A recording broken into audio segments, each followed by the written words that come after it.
Olá meus amigos criadores, bem-vindos ao Canaril Santos Costa.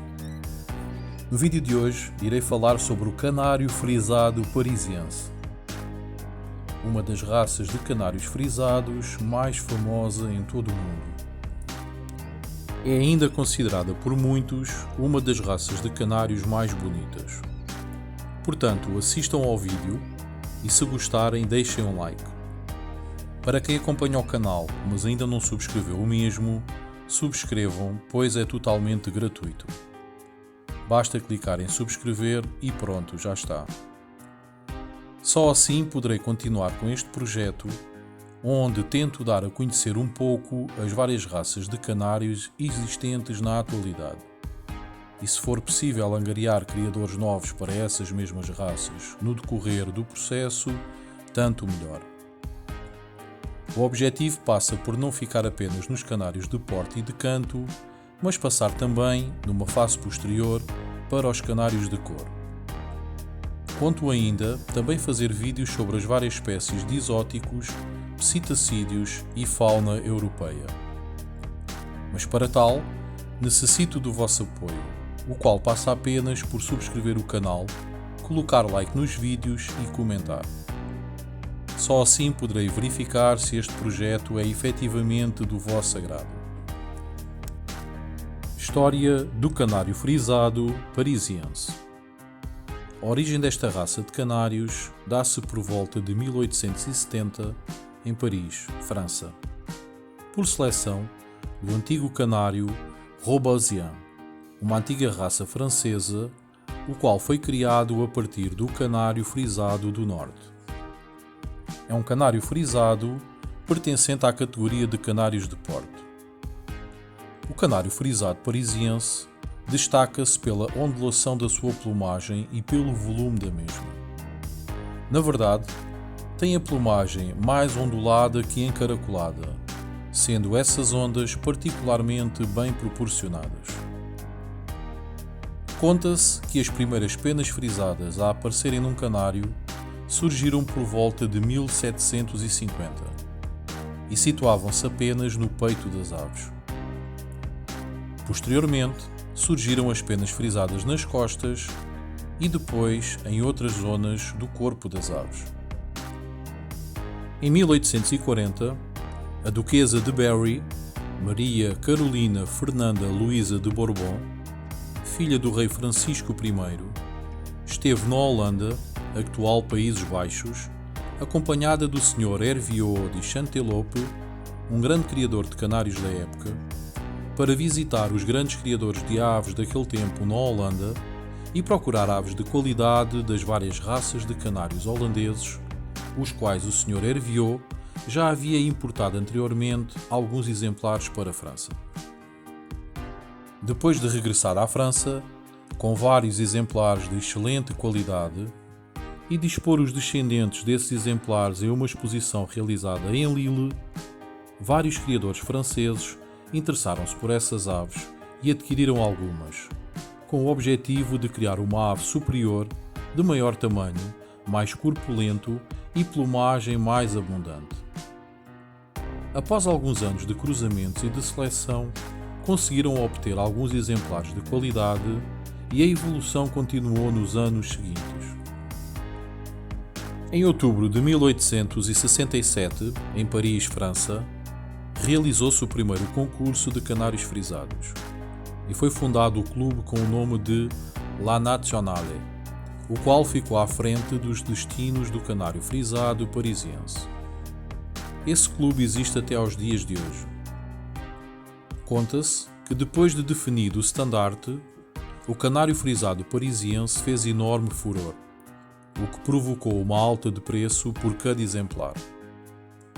Alguns dos criadores da raça na altura tiveram lucros bastante altos e as melhores aves eram vendidas apenas para o exterior de França, recusando-se esses criadores a vender aves dentro do país por forma a terem o monopólio da criação. O resultado foi, e como seria previsível, catastrófico, pois rapidamente passou a haver um número muito reduzido de bons exemplares em França. Foi assim e através de uma péssima técnica que, à época, o canário frisado parisiense perdeu força na França e os melhores exemplares passaram a aparecer nos aviários dos criadores da Bélgica e em Itália. Para estabilizar novamente a raça em França, tiveram de ser adquiridos exemplares de boa qualidade a criadores belgas e italianos a preços altíssimos. Infelizmente, ainda hoje, muitas das vezes, em várias raças de canários, os melhores criadores, ao não quererem concorrência dentro do seu país e querendo gerar grandes lucros, escoam as suas aves para fora, para outros países, provocando posteriormente que esses países se tornem tão ou mais fortes que o país de origem na criação dessa determinada raça. Ou seja, não é uma moda dos dias de hoje e aparentemente não se aprende com os maus hábitos. A palavra holandês, que até ao século passado denominava os canários frisados provenientes da Holanda, hoje é apenas um termo genérico. Assim, na altura tínhamos o canário holandês parisiense, o canário holandês do Norte e o canário holandês do Sul. No início do século XX, passou então a ser designado por canário frisado parisiense. E a partir desse momento, passou a ser difundido um pouco por todo o mundo, destacando-se a sua criação não apenas em França, Itália e Bélgica, mas um pouco por todo o globo. A cabeça deverá ser volumosa, com forma de gorro e formado por penas que se rebatem para a direita ou para a esquerda ou para ambos os lados. O bico deverá ser forte. O manto é longo, cobrindo 2/3 do comprimento das asas, largo, tombando simetricamente de uma linha média para cada um dos lados. O buquê deverá ser abundante, implantado na parte inferior do manto e entre as asas, orientado à esquerda ou à direita. O jabot deverá ser volumoso, fechado em forma de concha, simétrico, sem cavidade ou buraco em baixo. As aletas deverão ser volumosas, largas, simétricas, bem implantadas nos flancos. Deverão ainda ser orientadas o mais possível para o cimo do dorso. As penas de galo são aceites e deverão ser abundantes, tombando de cada lado da cauda. A oliva deverá ter presente um buquê de penas estreitas, partindo do fémur até à nascença da cauda. Os culotes deverão ter penas abundantes que não permitem visualizar qualquer indício de cavidade sob o abdômen.